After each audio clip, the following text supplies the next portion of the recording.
You are my joy, joy, joy.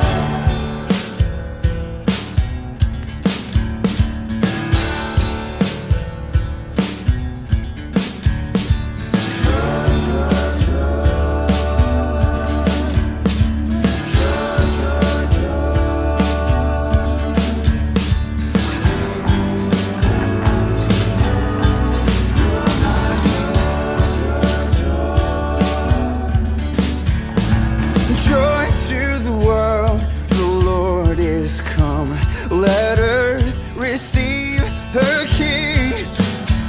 Let every heart prepare him a room, and heaven and nature sing. How's everybody doing today? Yeah. That's what I'm talking about. If this is your first time with us, don't be frightful. Yes, I've had about 6 cups of coffee and I'm on medication, but don't be scared. We love being interactive and loving here at Area 316. If you're a first-time guest, thank you so much for joining us here today. I think you picked a great Sunday to be with us.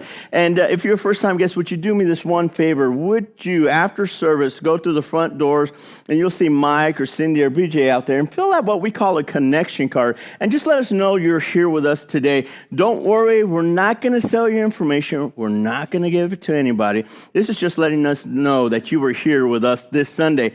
So, it's the most wonderful time of the year, right? You know what I'm saying? You know what I mean? Because the last few days here in Caldwell, Texas have been cold.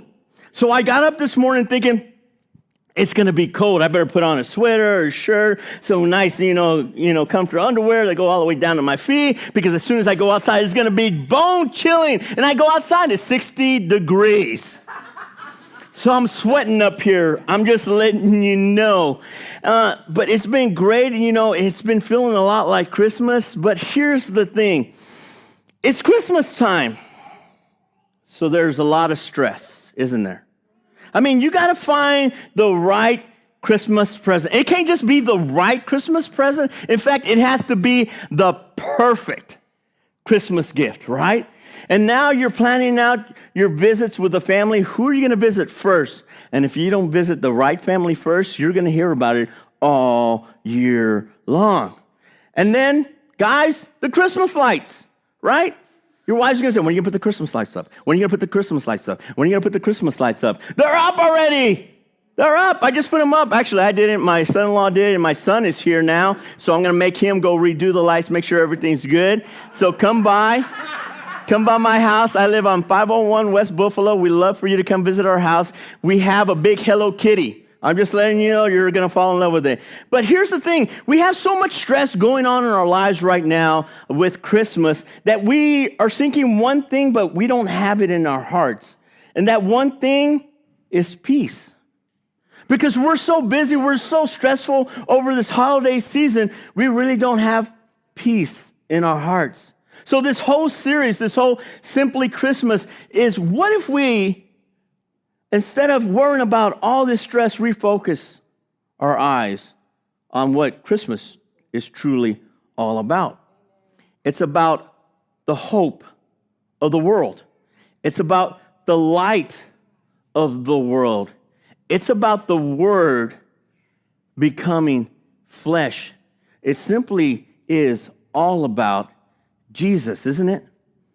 And when we refocus all our strength on this holiday season, off the gifts, the lights, and everything else, and focus on Jesus, then Christmas simply becomes Christmas. It becomes the hope we've been looking for. It becomes the light, and most of all, we have peace in our hearts when we focus simply on what Christmas is all about. But we live in the real world, right? And we have to come to grips with this because it's a very sad time for a lot of people. A lot of people have lost loved ones. They lost parents. They've even lost children during this time of year. And they're sitting at home going, why should I rejoice? I'm without my loved one. I'm without my child. You want me to be happy? Are you kidding me?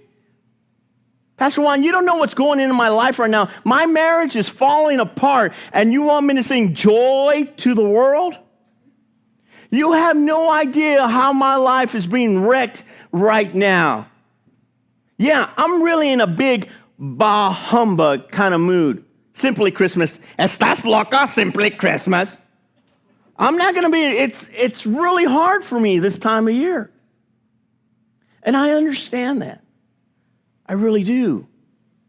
And here's the thing, what I want for you is I truly want you to open your heart to this gift we're about to receive this holiday season. And this gift, it's for anybody. It's for those who are hurting, those who are broken, those who are suffering from addictions, those who just think I'm not good enough for anything. For that person who's hit rock bottom, I truly want you to open your heart just a little bit and focus on this beautiful gift that we're about to receive this holiday season. And guess what? You know how much it cost? Not $299 and 5 easy payments, not $19.95 with 1 easy payment. It's absolutely free. You're getting a free gift. So, I got a video for you to check out. I don't know if you're going to cry. You may not. Don't worry, but it's a really good video. Check out this video.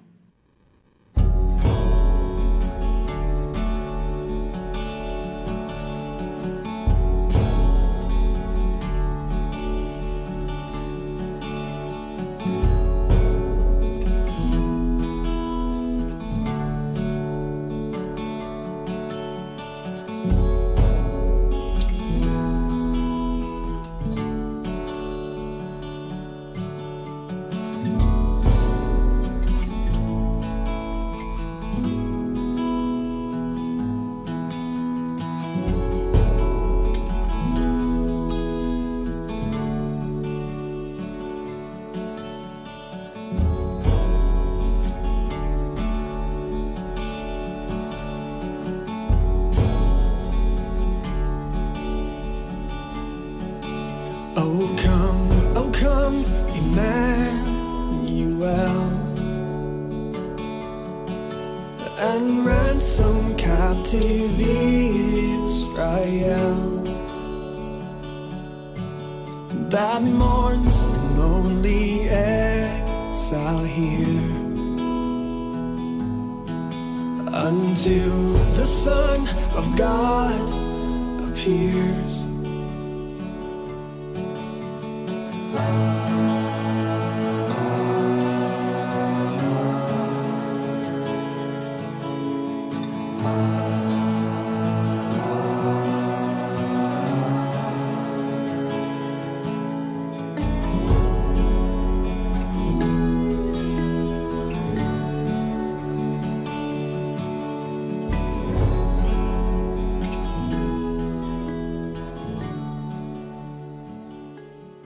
Now, if you've seen this video before, you're wondering, Pastor Juan, why did you cut it off right there?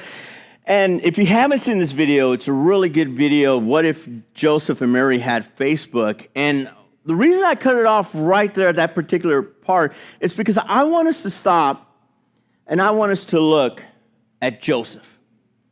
We're in our second week of this Simply Christmas, and last week we talked about how Christmas, at one time we saw the definition, was about celebrating the birth of Jesus Christ. And how the definition went on, it says, and now it's a holiday for receiving gifts. You see, it's turned from celebrating the birth of Christ to, what are you getting me for Christmas? You see the two differences? So who is Joseph? Who's this guy we hear about at the beginning of Jesus' life, and then all of a sudden, poof, he's gone? Was he just a footnote in the life of Jesus, or was there something more about this man? And can I just say, Joseph was not just a footnote, but he was in the genealogy of Jesus. Joseph, by the way, who's a very simple, ordinary man. He's a simple carpenter. There's absolutely nothing special about this guy.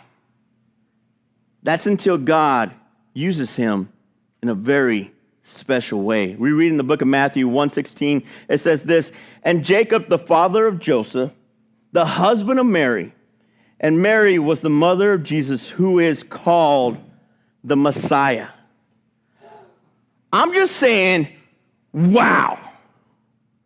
Imagine being a part of that line, the genealogy of Jesus. So if you have your books, please open them up to the book of Matthew. We're going to be in the first chapter in that book. It's in the New Testament, and we're going to be in verse 18. If you don't have a Bible, no worries. Just like you see, we're going to throw the scriptures on the screen for you. If you don't have a Bible and you've been wanting a Bible, just see us right after service, and we love to give you your own Bible.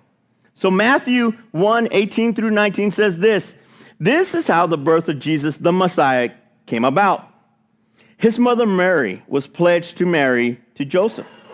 But before they came together, she was found to be pregnant through the Holy Spirit, because Joseph, her husband, was faithful to the law. Now, focus on that real fast. Let's remember that because Joseph, her husband, was faithful to the law and yet did not want to expose her to public disgrace, he had in mind to divorce her quietly. Can you imagine what Joseph is going through at this moment? I mean, what is he thinking? You just found out the girl you're about to wed has become pregnant. And here's the thing, you haven't come together. Okay, we're keeping it PG-13. I'm just letting you know. Come together. And I don't know about you guys, but I would be thinking, man, Joseph is going nuts right now. And if you're here today and you're thinking, well, you know, I would actually go up to Joseph and tell Joseph, you know what? You need to love her. You need to forgive her. And you just need to keep going with her. Really? Come on. Let's be honest. We live in the real world, don't we? I can hear Joseph's friends going to him saying, Joseph, dude, really? Come on, your girl's pregnant. You haven't even been with her. Come on, dude. What are you gonna do, Joseph? Man, you know what, buddy? If Mary was my girl and I found out she was pregnant, you know what I would actually do? This is what I would. It's just me, and I'm not telling you what to do, but I would actually take her out to the square, and we would have an old-fashioned stoning party. What? Can you see that actually happening? His friends telling him these things, and he's worried. He's like, what am I going to do? But we got to remember, we just read, Joseph was faithful to the law. So he was actually well within his right to do something like that. That's a scary thought, because you know his friends were pushing him in that direction. What were people thinking about Joseph? Mary's pregnant. He's probably thinking, whoa. What are people thinking about Mary? No, whoa. What are people going to think about me? What if I stay with her? But here's the thing. What does Joseph decide to do? Joseph was a pretty good guy, I think. He's like, you know what? I'm not going to do any of that bad stuff to her. I'm just going to quietly divorce her. That way I can save face and she can save face. And I'll just go meet a new girl, and then we'll get married, and then we'll go on from there, and we'll forget this whole thing has even happened. But before you hate on Joseph because you're thinking, why would he do that to Mary? I want you to remember, he's probably hearing people, his friends, his family, on both sides of his ears going at him. And here's the thing, just like Joseph, just like you and I, we're afraid of something. We're afraid of people speaking bad about us, right? And so Joseph is thinking, he was just afraid of what people would think.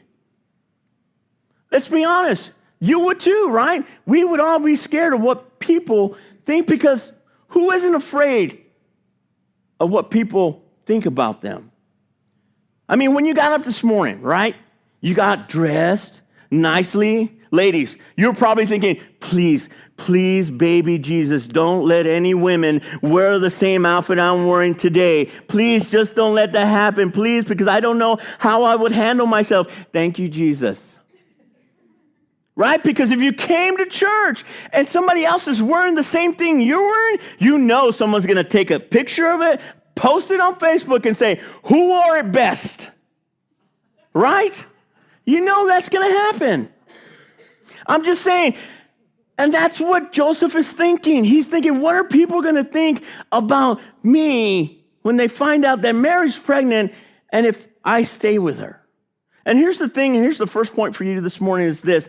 If you're not ready to be criticized for your obedience to God, then you're not ready to be used by God. Let me say that again. Because we're all scared. We're human. I understand that. I've been through that. If you're not ready to be criticized for your obedience to God, you're not ready to be used by God. And how many times in your life have people criticize you for obeying what God is doing in your life? I mean, it happened to me.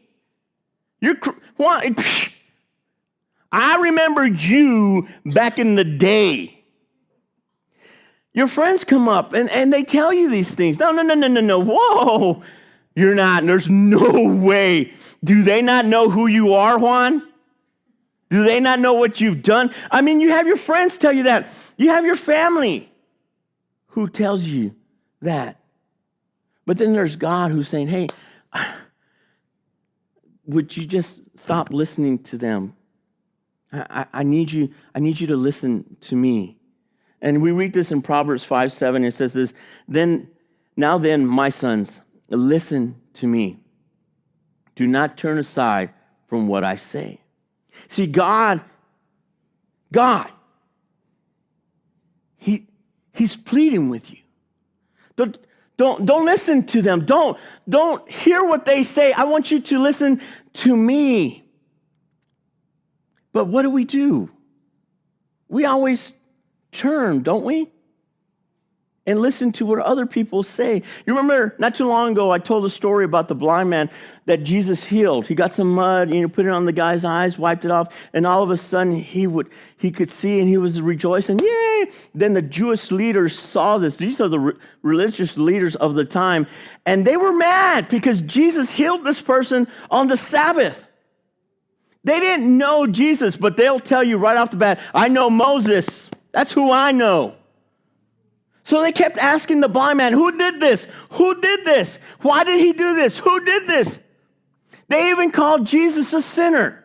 Jesus! The religious leaders of that time called Jesus, of all people in the world, a sinner. And they went after the blind man.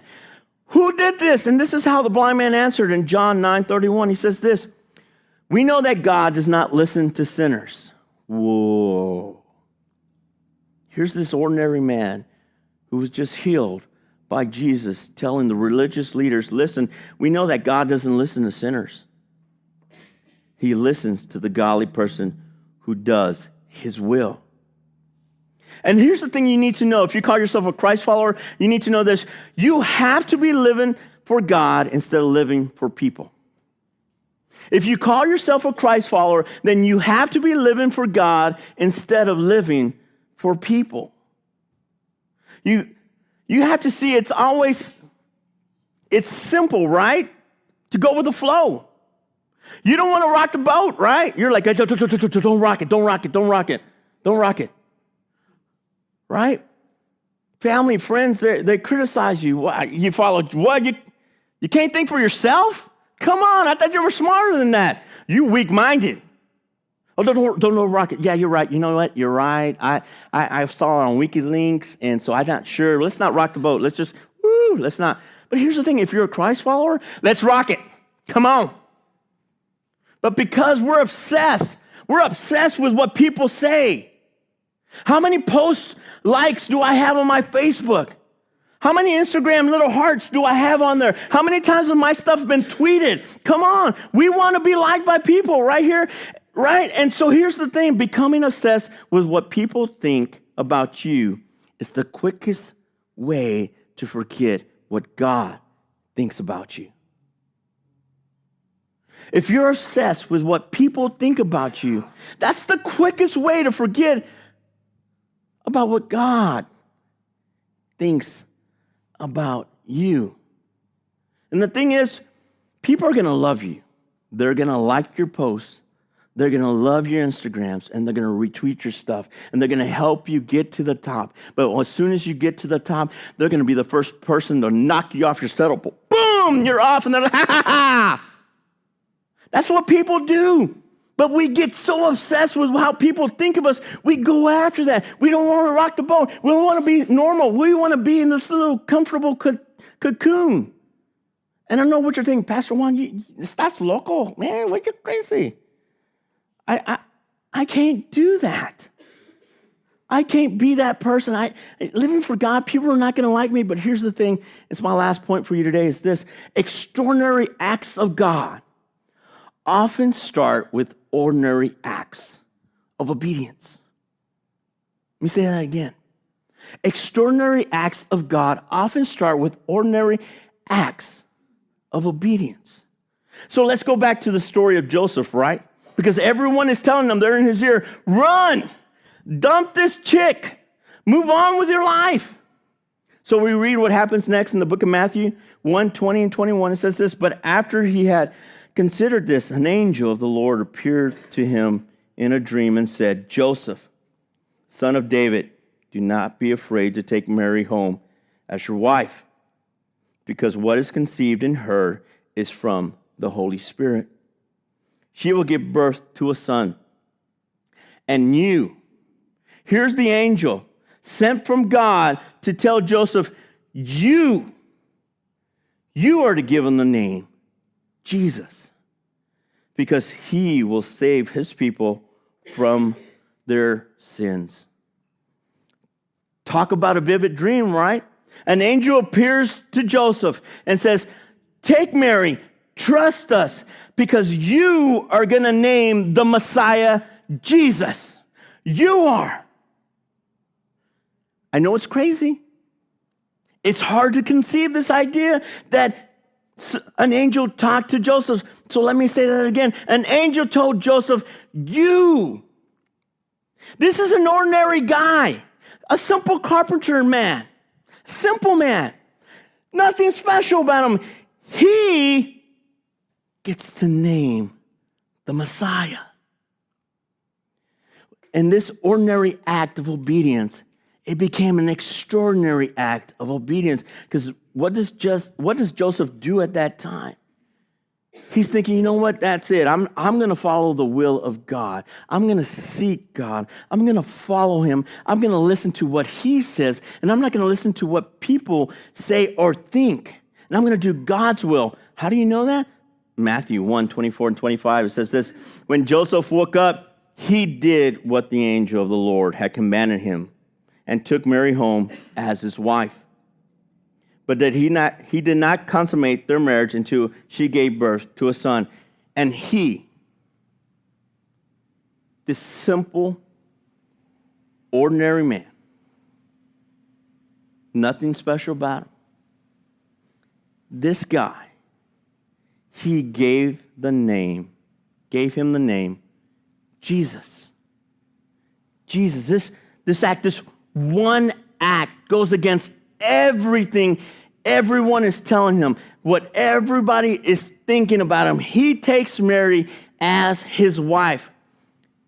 And here's the difference, because he became obsessed with what God wanted to do. And so he took that statement, we said, becoming obsessed with what people think about you is the quickest way to forget about what God thinks about you. He took that statement and he turned it on his head.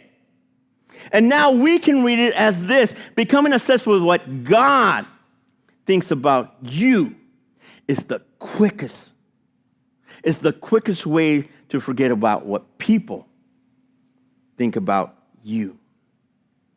See, when people think about you, this is how they think about you. They think about your color of skin, what gender you are. Maybe you're an addict, you're a cheater, an alcoholic, you're broken, you're unwanted. You're ugly. You're too tall. You're too skinny. Too fat. You're bald. You have tattoos. You're unwanted. You don't have any money. You're unworthy. You see, that's how most people see you. But here's the deal. This is how God sees you. I want you to see the difference. This is how God sees you. God sees you as his child. God sees you as his child. He sees you as worthy. He sees you as a handsome man. He sees you as a beautiful daughter. He sees you as his. That's how God sees you. So now you have to weigh, how do you want to be viewed? And I don't know about you, but I want to be viewed through the eyes of God rather than the eyes of people. Because here's what you need to know, and this is the bottom line for you today, so you can wake up that person next to you, just wake him up and go, hey, he's at the bottom line. He's at the bottom line. Wake up, wake up, wake up, wake up. Here it is. This is what you need to know. If you get nothing else out of this message, I want you to get this. You will always give your best to what you value the most. Let me say that again. You will always give your best to what you value the most. So here's the thing. Are you going to value what people think and say about you? Or are you going to value what God thinks and says about you? Because I can tell you that God values you the most. How do I know this? Because he's given you a gift in this holiday season. This gift is so precious. Do we deserve this gift? I can tell you, no. But this gift we're receiving this holiday season is very special, and here's what it is. Let's see the rest of that video.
And they named this gift Jesus. See, Joseph was a servant of God because he knew that this ordinary act of obedience is going to turn into something extraordinary. So this holiday season is, what are you going to value the most? Are you going to value God's way of thinking about you or people's way of thinking about you?